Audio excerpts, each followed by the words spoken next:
알쏭달쏭한 실전 투자. 그래서 투자가 망설여진다면 저희가 해결해 드리겠습니다. 여의주 인사이트. 송아마, 네. 코스피 지수가 4,000포인트 되는 방법이 뭔지 아세요? 4천이요? 네, 아니, 그게 가능한 일이에요? 가능합니다. 어떻게요? 이 기사 같이 한번 보시죠.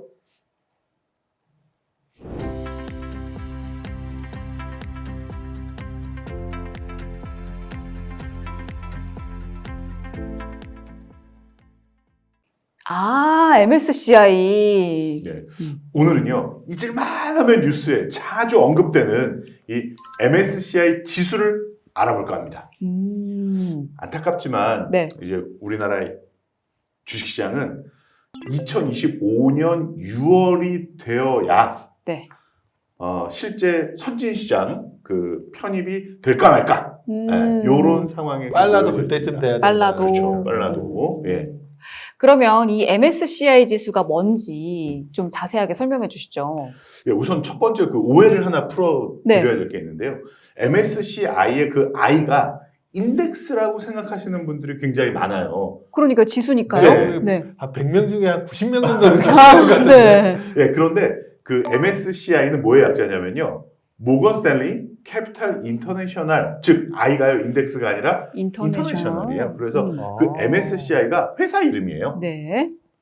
모건 스탠리 그룹에 있는 이제 회사 중에 하나죠.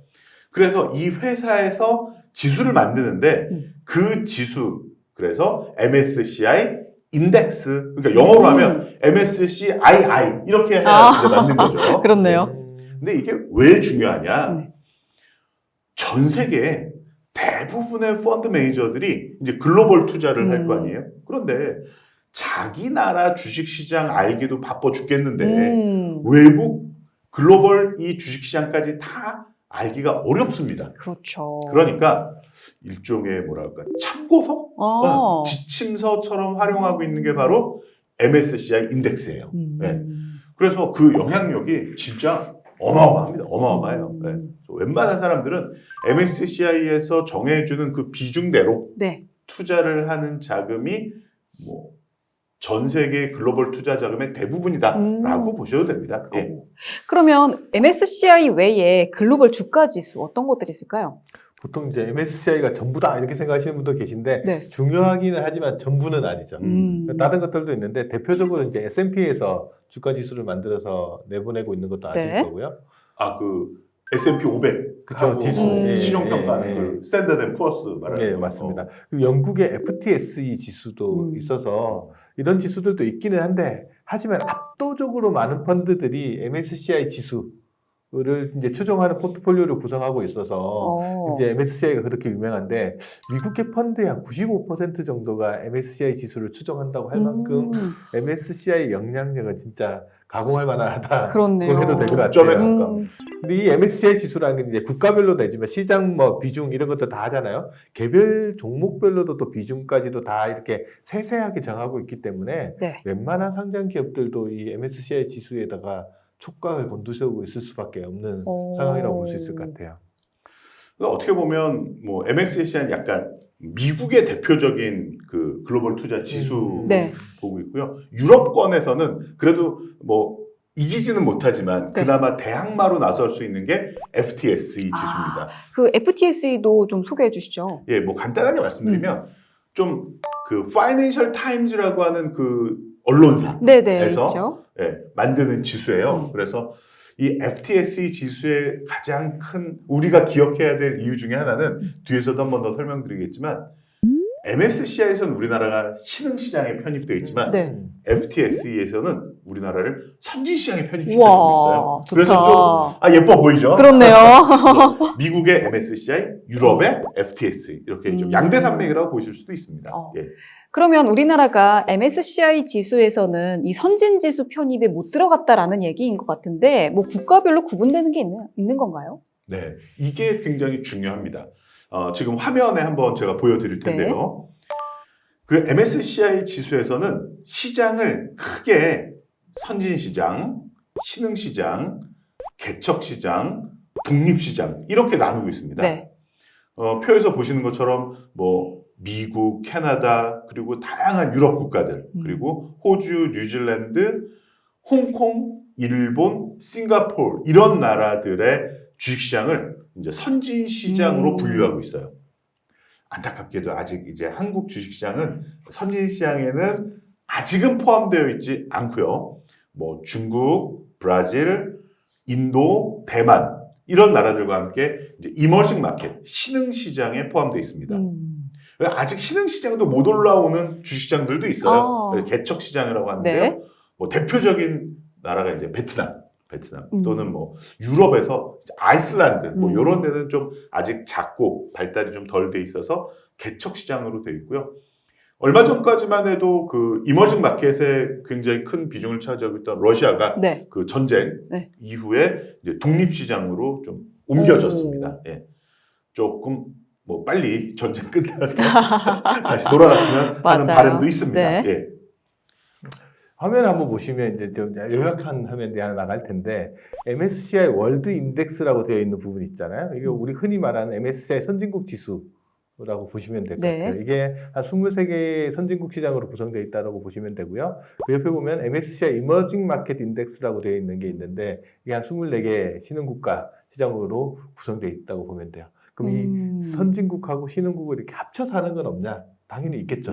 그게 뭐요? 보면 MSCI ACWI라고 써 있는데 네. 이게 뭐냐면 All Country World Index 이렇게 All 보시면 돼요.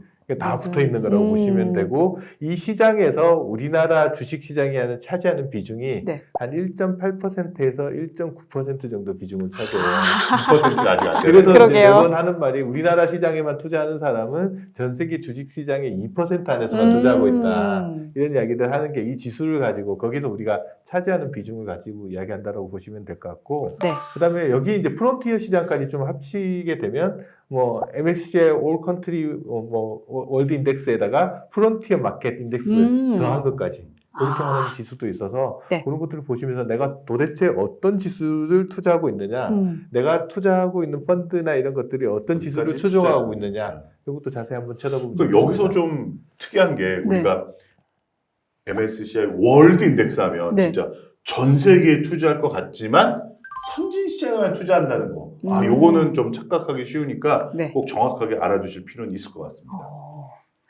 그런데 네. 왜 한국이 신흥시장인가요? 이제 한국 이 정도면은 선진국 아닌가요?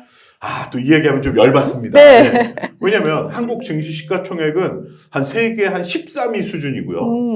심지어 거래대금은요. 네. 놀라지 마세요. 네. 세계 4등이에요. 거래대금 아니 세계 그렇게 4등. 높아요. 거래를 많이 한다고. 그렇게 거래를 많이 해요? 회전율이 좀 높아요. 네. 사실 규모 면에서는 선진 시장에 뭐 못지 않아요. 예를 들면 뭐 딱 봐도 우리가 알 수 있습니다. 싱가포르, 네. 벨기에, 오스트리아 이런 데보다도 규모가 우리나라가 월등히 크죠. 그렇죠. 한국 수출은요. 세계 7위. 교역량은 세계 9위입니다. 그리고 국내 총 생산 규모는 세계 10위권 안에 들어가 있습니다. 이런 것만 보면 진짜 들어가야 될 것 같은데 선진국 지수에 네. 들어가겠는데 못 들어가는 이유에 대해서 이제 뭐냐 이거 물어보면 네. 대부분 시장 접근성 기준을 이야기를 해요. 그러니까 외국인 투자자들이 접근하는 우리나라 접근하기에 아. 상당히 어려웠다. 이 부분에서 한 6가지 항목에서 이야기를 많이 하는데 이제 첫 번째 6가지나? 그치, 첫 번째가 뭐냐면 여기에 현물한 시장이 없다는 거. 아, 그리고 두 번째는 영문 공시 자료가 부족하다. 외국인을 영어가 위한 여기서도 영향을 배려가 미치네. 그러게요. 부족하다 참. 이거네. 그리고 배당락 이후에 배당금이 결정되는 문제들도 이야기를 하고 있는 부분들이 아. 있고 그거는 무슨 얘기인지 이해하셨어요? 조금 그러니까 어려워요. 이런 거죠.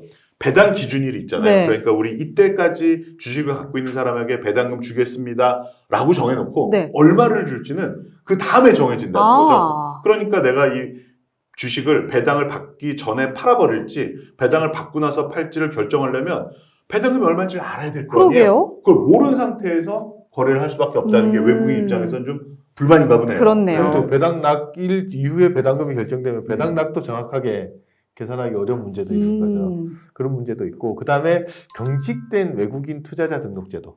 투자자들 등록하기에 조금 경직돼 있는 제도들이 있고 계좌별 거래 내역 신규 구정도 좀 까다로운 부분들이 있는 것 같고요. 장외 거래가 어렵다라는 주식의 장애. 이렇게 있고 뭐 여섯 번째로는 이제 데이터 사용 등에서 좀 제약이 있는 부분들 그런 것들을 이야기하면서 전반적으로 이제 시장 접근성에서 문제가 있지 않나 그런 것 때문에 선진국 지수에 편입되는데 약간 어려움이 있다라고 이제 이야기들을 합니다. 그러면 대신에 좀 다른 지수에서는 우리나라가 선진 시장 아닐까라는 생각이 들거든요. 어떤가요? 그렇죠. 제가 아까도 잠깐 말씀드렸지만 그 MSCI 지수만 있는 건 아닙니다, 사실. 그쵸. 그렇죠? 네. 그 스탠다드 앤 푸어스에서 만드는 S&P 글로벌 지수에서는요. 꽤 됐어요. 2008년에 이미 우리나라 주식시장은 선진시장으로 편입이 됐습니다. 또 유럽에는 누가 있다 그랬죠, 우리? FTSE 지수. 네. 예, 여기에서도 2009년에 이미 우리나라는 뭐 규모면이나 거래량면이나 선진시장이다 해서 2009년에 선진시장으로 편입해 줬습니다. 오, 그런데 좋다. 이 제일 중요한 MSCI에서만 계속 한국 주식시장을 서운하다. 신흥시장으로 네. 이머징 마켓으로 계속 두고 있다는 거 좀 열받습니다. 예. 열분은 참. 토하는 것 같은데 하지만 뭐 정부를 비롯해서 금융당국에서 그들이 이제 부족하다고 하는 것들을 포함해서 계속해서 노력을 하고 있습니다. 왜냐하면 선진시장에 편입되면 그걸로 들어오는 자금들이 뭐 어마어마하기 때문에 맞아요. 아까 말씀드린 것처럼 네. 뭐 4천까지도 갈 수 있다 이런 얘기가 나오는 것처럼 우리도 좀 희망을 갖고 조금만 더 노력해보면 좋겠습니다. 네. 근데 MSCI 설명을 이 정도면 너무 많이 한 거 아니에요? 여기서 끝나면 아쉽죠. 아직 하나만 더 물어보도록 하겠습니다. 간혹 이 뉴스에서 보면은 어떤 회사가 편출됐다, 편입됐다 이런 기사들을 좀 봤거든요. 이거는 뭐라고 하는 건가요? 뭐 말 그대로 이제 편출은 이제 내쫓는 거고요. 네. 편입은 새로 이제 들어오는 거겠죠. 네. 왜냐하면 MSCI에서도 그 지수의 유효성을 계속 유지시키기 위해서는 정기적으로 이제 리밸런싱을 합니다. 그러니까 더 중요해지는 회사는 더 비중을 늘려주고요. 뭐 새롭게 중요해지는 회사는 새로 편입을 하고요. 네. 또 이 회사는 이제는 중요하지 않은 것 같아 하면 이제 편출도 시키고 비중도 줄이고 이런 리밸런싱을 계속합니다. 요거에 대한 자세한 정보는 사실은 그 MSCI.com 그 홈페이지에 들어가 보시면 잘 아실 수 있는데 제가 간단하게만 정리를 해드릴게요. MSCI에서는 1년에 4번 주가 지수를 리밸런싱을 합니다. 이제 둘로 좀 나뉘는데요. 5월 그리고 11월 이렇게 반기 리뷰를 하고요. 네. 6개월마다. 그다음에 2월하고 8월에는 이제 분기 쿼터에 대한 리뷰를 합니다. 그래서 여기에서 새로 들어올 종목, 내보낼 종목, 뭐 그 비중을 좀 조정을 하는 거죠. 그래서 어떤 나라를 이제 신흥 시장에 이머징 마켓에 넣을 거냐, 이제 선진 시장, 디벨롭드 마켓에 넣을 거냐, 뺄 거냐, 요거는 이제 5월에서 7월에 연례 시장 분류 리뷰라는 것에서 이제 판단을 합니다. 그러니까 우리가 이제 계획을 하는 것은 여기에 이제 일종의 워칭 리스트에 들어가서 이제 심사를 잘 받아서 이제 디벨롭드 마켓, 선진 시장으로 들어가는 것을 이제 노려야 되는 거죠. 네. 뭐 종목이 이제 편입되고 편출되는 거 기준은 이제 유동 시가총액을 가지고 좀 고려를 해서 한다라고 보면 될 것 같은데 유동 시가총액은 뭐냐면 우리가 흔히 일반적으로 시가총액이라고 하는 거는 주가에다가 상장 주식 수를 곱해가지고 단순하게 단순하게 산출하는데 이게 주식이라는 게 전부 다 시장에서 유통되는 건 아니잖아요. 그쵸. 대주주 지분 같은 거는 뭐 안 내놓으니까 거래가 안 되죠. 맞아요. 최대주주나 뭐 특수관계인이나 우리사주조합이나 뭐 정부 소유 지분 같은 거 이런 건 실제 거래가 안 되기 때문에 시장에 유동되는 주식 수에다가 이제 주가를 곱해가지고 산출하는 게 이제 유동 시가총액이라고 보는데 요거 기준으로 해서 이제 전체적으로 편입하고 편출하는 것들을 산출한다고 보면 되는데 예를 들어서 MSCI가 리밸런싱이 아닌 날에 편입되는 종목도 있고 편출되는 종목도 그렇겠죠. 있을 거잖아요. 그럼 만약에 어떤 종목이 MSCI 지수에 신규로 편입된다. 네. 그러면 만약에 그 지수를 추정하는 대다수의 펀드나 ETF는 해당 종목을 어떻게 해야 돼요? 빨리 그 들어와야죠. 펀드나 네. ETF 내에다가 넣어야 되니까 네. 매수세가 유입되면 가격은 올라가죠. 반대로 이미 MSCI 내에 있던 종목이 편출돼서 밖으로 나간다라고 팔아야지. 하면 반대의 현상들이 일어나서 가격이 일어날 거잖아요. 떨어지죠. 그래서 이제 이 지수가 편입되고 편출되는 것들에 따라서 그 안에 들어간 종목들이 어떻게 바뀌느냐 투자자 입장에서도 관심 가지고 좀 지켜봐야 민감하게 돼요. 뉴스를 그러게요. 줘야 그래서 송아마 혹시 아비트리지 투자 전략이라고 들어본 적 있나요? 아비트리지. 들어본 것 같아요. 네. 차익 거래인가요? 오, 맞아요. 이렇게 오. 쉽게 답이 나와. 오, 대단한데 우리 성아가. 세미 프로. 세미 프로. 아, 그러게 진짜 대단하네요. 네. 그러니까 이 차익 거래, 아비트레이즈는 일종의 무협 차익 거래를 한다는 뜻인데요. 두 개의 그 시장을 이용해서 이제 더 큰 수익을 얻으려는 전략입니다. 그러니까 네. MSCI로 이제 한번 비교해서 말씀드릴게요. 네. 예를 들면 MSCI 신규 편입 예상되는 종목이 있다고 내가 알게 됐어요. 네. 그러면은 이 종목을 매수를 했다가 실제로 매수되는 때 요것을 이제 매도를 합니다. 오. 예. 그래서 차익 거래를 얻는 전략을 MSCI 활용해서 투자할 수도 있는 거죠.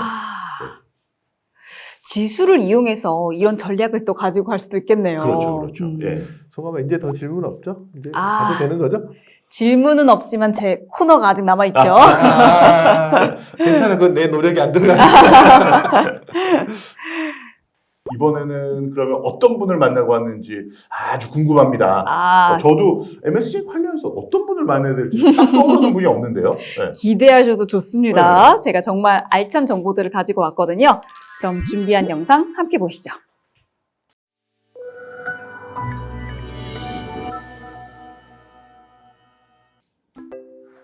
대표님 안녕하세요. 안녕하십니까.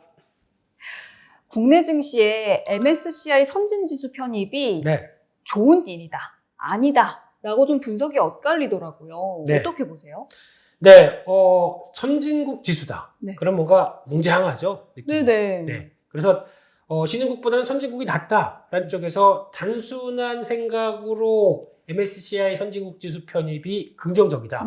라고 볼 수는 있지만, 네. 저희가 이럴 때는 또 꼼꼼히, 한국인은 그쵸. 꼼꼼합니다. 맞아요. 네. 기상기 두들기면서 따져봐야 됩니다. 네네네. 그래서 한 3가지 정도의 한 파급 효과들을 생각해 볼 수 있는데, 네. 가장 중요한 거는 이제 첫 번째로는 대한민국이 이제 선진국 지수를 편입한다. 현재는 신흥국 지수에 있습니다. 그렇죠. 그럼 신흥국 지수에서 편출이 돼야 되겠죠. 네. 그러면 나오고 편입이 됩니다. 음. 그냥 이 상태에서 편입 먼저 가서 애매하게 되면 이상하지 않습니까? 그렇죠. 네, 그러면 편출이 됐을 때 그 외국인들은 지수에 편출되다 보니까 일단 기계적으로 매도가 나오겠죠. 리밸런싱 관련된 쪽. 네네네. 네, 그러면 아주 단기적으로는 오히려 외국인들 매도를 촉발시킨다. 그리고 다시 편입시키면서 나오는 과정들. 그러면 그거를 또 다시 좀 해당되는 시가총액 종목들이나 흐름들을 따져봐야 되겠죠. 네. 또 이거는 매수가 많고 이건 매도가 많고 또 이런 여러 가지 현상이 나올 수 있기 때문에 네. 그렇게 초기에는 오히려 편출에 따른 부정적인 효과가 나올 수도 있다. 이걸 생각해야 될 것 같고요. 네.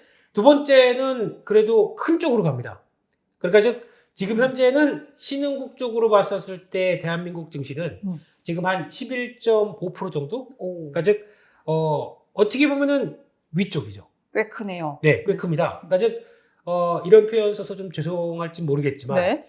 저희가 보통 뱀의 머리냐, 용의 꼬리냐, 요 관점으로 해석을 하면 되겠죠. 참 선택하기 어렵네요. 어렵습니다. 예. 그러니까 지금 앞서 말씀드린 것처럼 같이 보게 되면은 뱀의 머리다라고 했을 때 신흥국 쪽에서는 그래도 넘버 3 안에 들어가는 아주 좀 자신감 있게 넘치는 이런 네. 상황들인데 이게 반대로 가게 되면 선진국 쪽에는 네. 짱짱한 국가들이 엄청 많잖아요. 근데 그쵸. 그 안에 비집고 들어가는데 위쪽이 아니라 당연히 저 끝쪽이겠죠. 맞아요. 네, 그러면 약 한 1% 중반 정도. 그러니까 신흥국 지수 쪽에서 있었을 때는 저 위쪽이었는데 이제 용의 꼬리로 가기 시작합니다. 그러면 아직 좀 작은 수준. 네네네. 요거에 대한 규모를 한번 따져봐야 되겠죠. 물론 신흥국보다 선진국의 규모가 훨씬 더 크기 때문에 이 부분이 1.5%가 좋은지 지금 현재 11.5%가 좋은지 이 부분은 또 계산기로 따져볼 필요가 있겠다. 그렇게 봐야 될 것 같습니다. 네. 이게 두 번째 확인해야 될 상황이고요. 네. 마지막으로 세 번째. 세 번째 같은 경우는 일단 어차피 가긴 가야 됩니다. 그렇죠. 예. 왜냐면 지금 신흥국 쪽에서 왕 노릇을 해왔기 때문에 네. 뒤에서 또 다른 왕이 쭉 들어오기 시작합니다. 누구예요? 좀 비켜라 이렇게 나오기 시작하게 누구예요? 되면 저희가 여기서 놀면 안 되겠네. 다음으로 가자. 네. 이게 중국이죠. 네, 중국이 점점 더 비중을 키우기 시작합니다. MSCI 쪽에서도 매번 리밸런싱을 할 때마다 중국 쪽을 좀 더 키우는 현상이 나오죠. 네. 그러면 상대적으로 가만히 있게 되면 한국은 줄어듭니다. 그렇네요. 이런 거 못 참아요. 그냥 두면 안 되겠죠. 예. 네. 그럼 여기는 됐고 더 높은 물로 그리고 또 큰 물로 가서 놀겠다라고 하게 되면 가는 건 맞겠죠. 네. 그래서 가는 건 기정사실로 추진해야 되는 건 맞겠는데 여러 가지 상황들이 좀 개선이 돼야 되겠죠. 이 부분은 더 체크를 해야 될 것 같습니다. 결국은 가기는 가되 네. 완전히 무조건 좋은 것, 무조건 나쁜 것만 있는 건 아니다. 라고 그렇습니다. 보면 되겠네요. 네. 그렇다면 MSCI 리밸런싱 파급력이 어떨지 또 궁금하거든요. 어떤 방식으로 또 얼마나 될까요? 네, 일단 보통 두 가지를 많이 씁니다.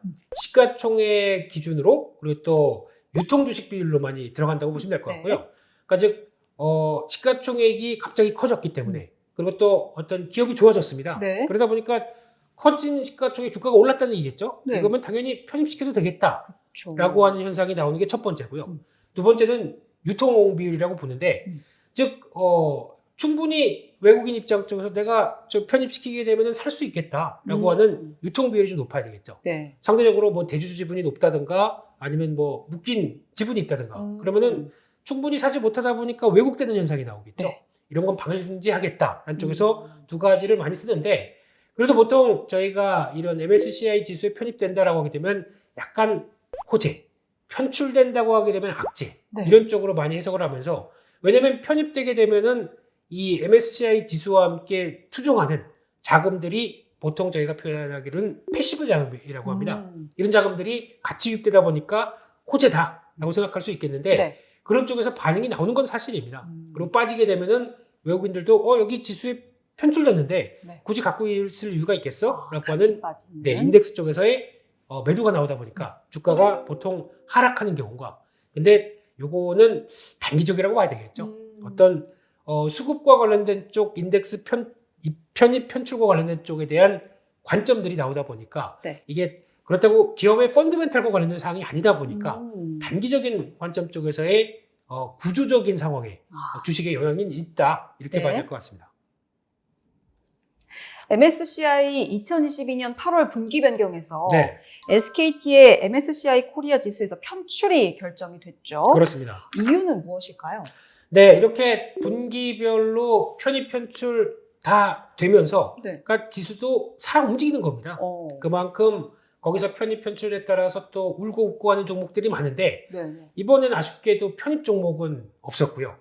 네, 편출이 나오기 시작하다 보니까 그에 따른 영향들 네. 이게 또 얘기가 많이 한때 나왔었죠. 근데 지금 앞서 말씀드렸듯이 유통 비율이나 시가총액 비율로 봤었을 때 많이 따지지만 일단 지금 유통 비율 관련된 쪽으로 보게 되면 지금 외국인들 입장으로 보게 되면 foreign room이라고 합니다.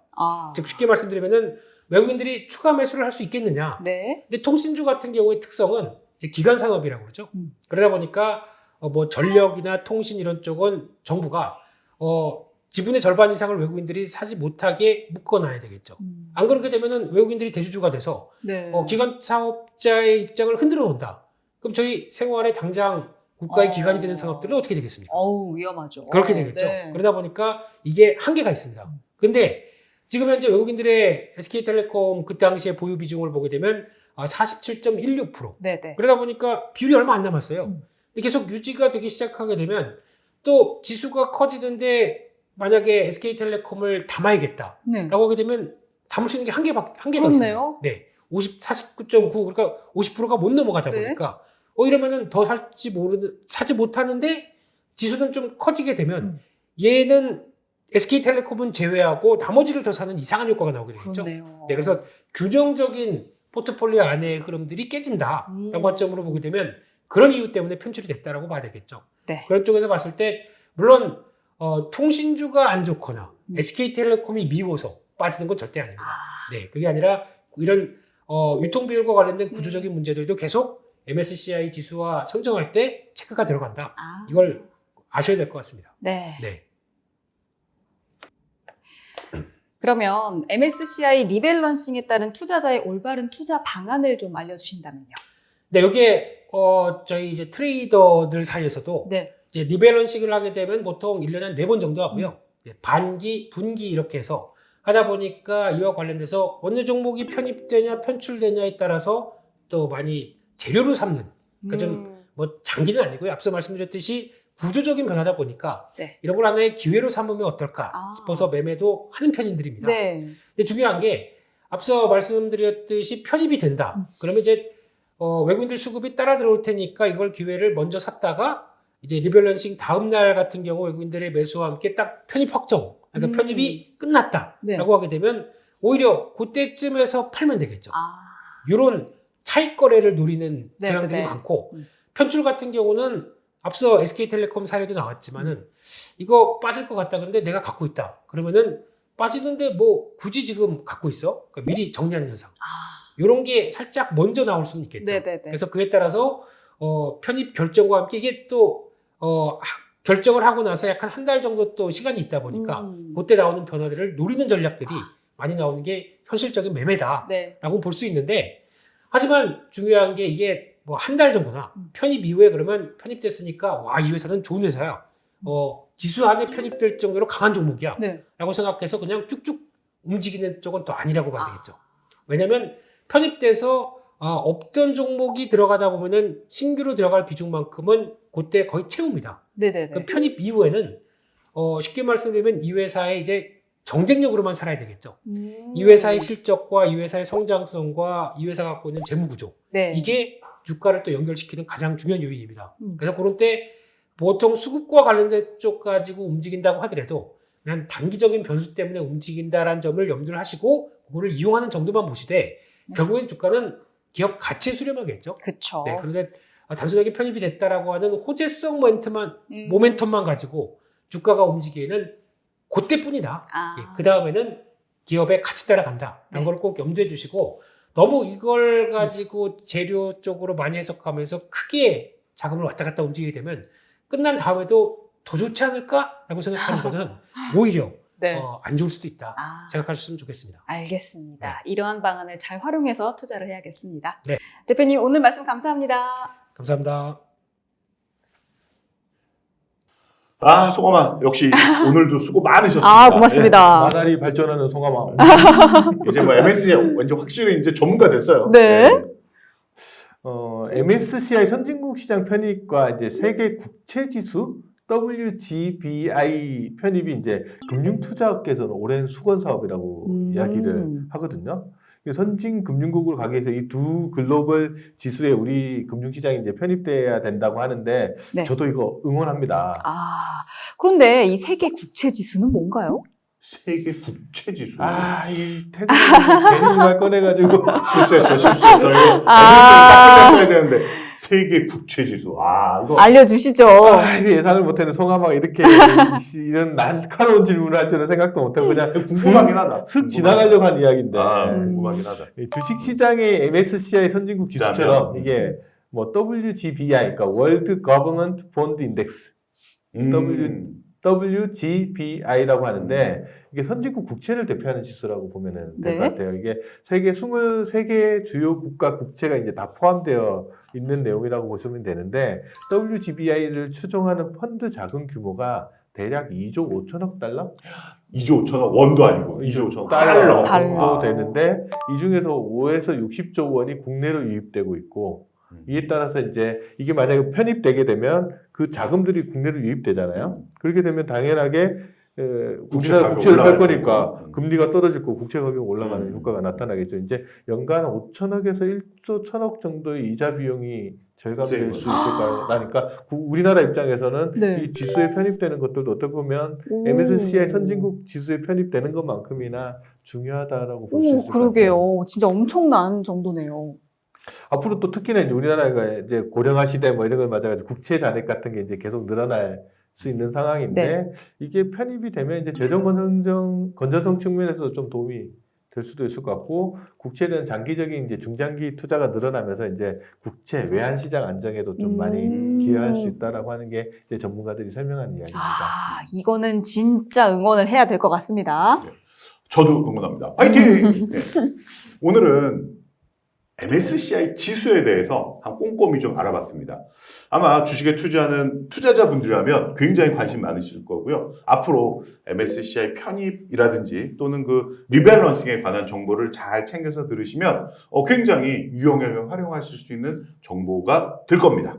특히나 뭐 펀드나 ETF 투자하시는 분 입장에서 이제 MSCI 지수 동향 같은 거를 알아두고 파악하는 것들은 이제 선택이 아니라 필수가 그럼요. 되지 않을까. 그걸 네. 알아야 시장 흘러가는 것들도 좀 볼 수 있고, 특히나 전 세계 이제 패시브 펀드들, 외국인들의 자금 흐름 같은 것들을 파악하는 데서 이것만큼 또 유용한 게 없을 거니까 잘 관찰 네, 하고 투자해 보시는 거 좋을 것 좋습니다. 같습니다.